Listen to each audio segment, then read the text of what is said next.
had no idea that I lived in a bad neighborhood until I visited my friend who lives in a nicer one, right? Because I was just walking through his place like, oh my God, why are your blinds open?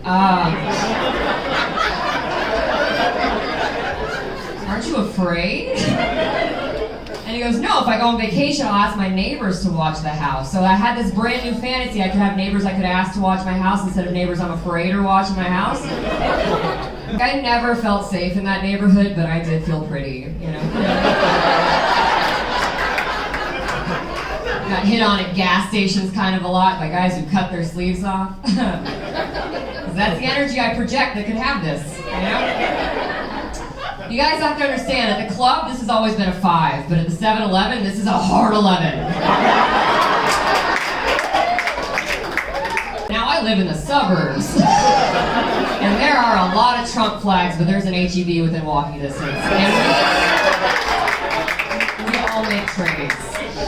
It's so weird seeing those flags up, man, because, like, I've always lived around losers, but, like, never people who are proud about it.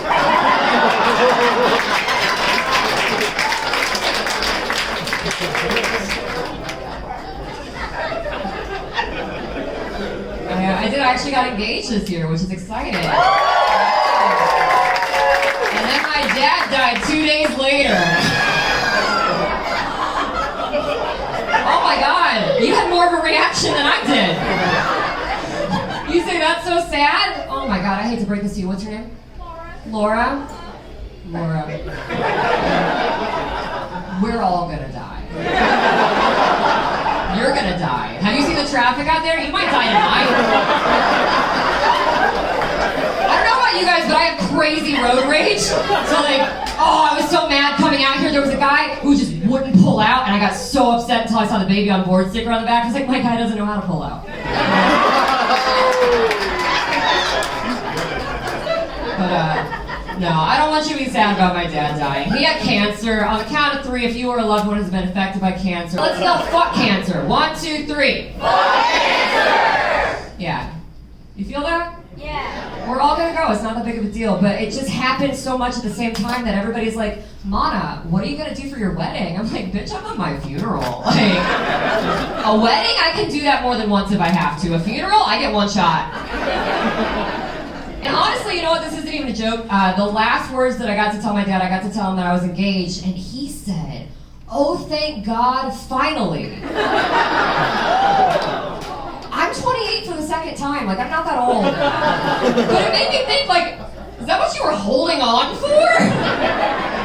Right? Because that's a shift change if I've ever seen one, right? Like, sometimes, you know, I've had a lot of friends, their dads walk them down the aisle, give them away at the altar. I think it's flattering, right? Like, my dad liked my fiance enough to just die. He was like, you got her. I am clocking out.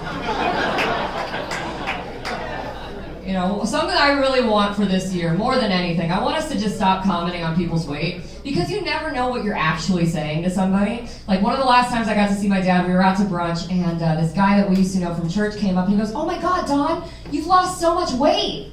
And my dad said, thanks, it's the chemo diet. But the guy didn't hear what you guys heard. He goes, yeah, I've been meaning to try the keto diet. That's, it's like bacon and eggs and stuff, right? And then my dad goes, no, the chemo diet, like cancer, but you should still try it.